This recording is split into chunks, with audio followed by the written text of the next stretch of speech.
So I was at the gym today doing some weight training, and one of my buddies calls me over. He's like, Gabe, who do you think is the toughest guy in fight sports? Somebody that's just a machine, that doesn't appear to take damage like a normal person.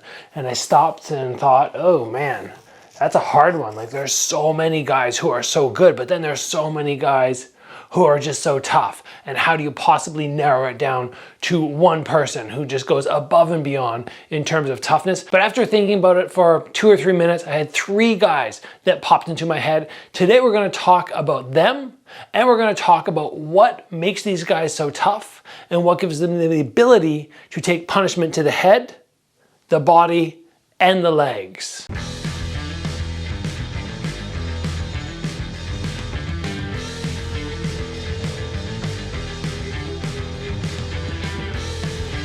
So first off, I'm very curious. In the introduction, as soon as I said the toughest guy in fight sports, who did you think of? Throw it down in the comments, because in all honesty, 10 years ago, if you asked me to list the top fighters in K1, I would have been able to rattle them all off. But in the more recent years, I've been focusing on the YouTube channel, sharing information with you guys. I watch less and less fights, and I'm not up to date with all the guys in the world. And there's just so much turnover in fight sports. So in terms of me listing out all the toughest people when we're thinking past and present, it's fairly difficult. Now, of course, there are fighters in the past that I'm not quite as up to date on. Let's take, for instance, George Chuvalo. That might not be a name that you guys are all familiar with. A Canadian boxer who is very, very high level and fought Muhammad Ali. And the reason I know him is because my dad always says, look, this was a man who was so tough that he went the whole fight with Ali, came out, went dancing with his wife, and Ali had to go to the hospital, even though Ali won the fight on points. So there are many tough people in the world, but I want to see who you think is the toughest in those comments. But let's get into the 3 guys that popped into my head right away. Number 1, Mark Hunt. And this is a retired fighter now. So we're gonna start with the retired guy and then move into the active fighters that I thought of. Mark Hunt was an absolute beast. When you look at his stature, I think he was pretty much like 6 foot or something like that. So not that much taller than me, but enormous, up around the 320 pound range or something like that. Big, massive melon head. And there was points where he would just drop his hands and let his opponents tee off on him. And remember, the difference between some of the smaller guys doing this and a big guy doing it is you have people like Ray Seffel, full tilt, throwing punches at you. And this is something which just makes Mark Hunt extremely entertaining, his ability to take a shot. But throughout the years, he also took a lot of punishment to the body and had a lot of people chopping his legs.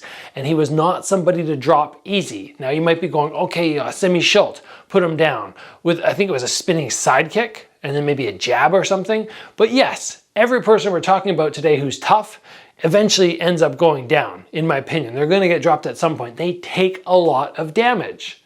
They're tough, but yes, they take a lot of damage. Whereas some of the other people in the world, like Giorgio Petrosian, Floyd Mayweather, George St. Pierre, these guys might not be the toughest fighters, but they're good at not taking as much damage as maybe other people, and their skill set is so high on top of that. But Mark Hunt, wow, he was so fun to watch and extremely durable. The next person I want to talk about is none other than current ONE champion, Rodtang. I've got to bring up Rodtang. And you guys might go, okay, well, he's really small and he has people only his own size, like 135 pounds punching him. He's not as tough as these other guys. But yeah, his neck's not as big, his head's not as big as these other guys. And he can take punishment and it does not look like it bothers him, whether it's to the body, people chopping his legs, taking that head impact. Again, like Mark Hunt, he'll drop his hands and he'll take shots. He'll egg people on, like, come on, give me something, instead of running away. This guy is very durable, and at only something like 25 years old, he's had so many fights. He chases people around the ring. He throws down with them. He's not scared to take shots. Jonathan Haggerty still says to this day he does not know how Rodtang did not go lights out when he landed a flush left head kick on him. Rodtang, so exciting to watch.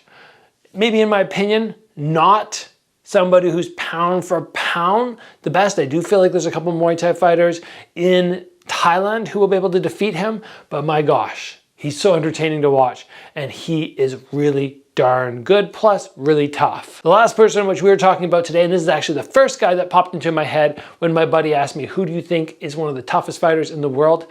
Justin Gaethje. Now this guy, he can be hurt, but he's fighting in 4-ounce gloves. And the guys he is fighting are so tough and they hit so hard. He's in a very dangerous weight class. And one of the things that stands out to me about this guy being so tough is he can deliver massive punishment, but to get that punishment out there, he must first absorb the same amount of punishment. And this is what blows my mind with him. He's one of these dudes that will take enormous punishment just to give it, because he knows he is so tough, he knows he can go through it, and he's willing to go shot for shot and damage for damage to make sure that he will get the victory. Somebody like Rodtang, he's a little bit more calculated, a little bit more. Yeah, he'll call people in, but he's still not going to just stand there, and he's not willing to just bang 100%. And same with Mark Hunt. I feel with Gaethje, there's just this, I'm going forward, and you have to KO me, otherwise I'm going to KO you. And that's all there is to it. And it's his mindset, the amount of damage that he takes down to the legs, to the body. Yes, he's been stopped. Yes, he can be hurt. But to get through him, it's almost like you have to go through hell to beat this guy. And he is so tough. Every fight, he proves how tough he is. So those are my 3 fighters: Mark Hunt, Rodtang, and of course, Justin Gaethje. There are many more fighters who should probably be on this list, and that's why I'm looking forward to reading those comments. Now let's talk about what makes these guys so incredibly tough. Because in the conversation with my buddy today, when he asked me who's the toughest person, there was also like a side conversation where we were talking about how some fighters can take damage, or not just fighters, how some people can take damage to the head, and how some people get so rattled so easy. And somebody was there in the conversation with us, another person, third guy, and he was saying like, oh man, if I go off a ski jump and I land too hard, my head is rattled. So some of it, I believe, is God-given. Also, you need incredible neck strength.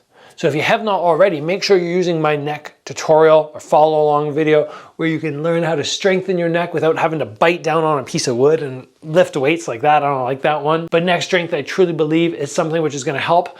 Eyesight, so important. If you get hit like this, you don't know what's coming. You don't know what way to go. When your eyes are open and you see a shot, you can move in the slightest with it, which is going to make a world of difference. Biting down on your mouth guard, which again comes down to seeing a shot. You see the shot come, you bite down, you're going to take it a little bit better than if you're loose and now your whole jaw gets hurt and your head gets whipped back that much more. Punishment to the body, do your ab conditioning. Have people work away on you. Make sure you're really tough there. Same to the legs. Have the low kick conditioning down. People chop away on you. And then you just have to put yourself through a certain amount of abuse. If you go in and all the rounds are just kind of beep, beep, just super light, and then you get into the fight, you're not going to be ready for that abuse. There's a certain amount of training you have to take to tolerate those hard shots which are going to come. Anything from here down, you can strengthen, you can condition, you can get your body used to trauma. From here up, I'm not a believer in taking headshots.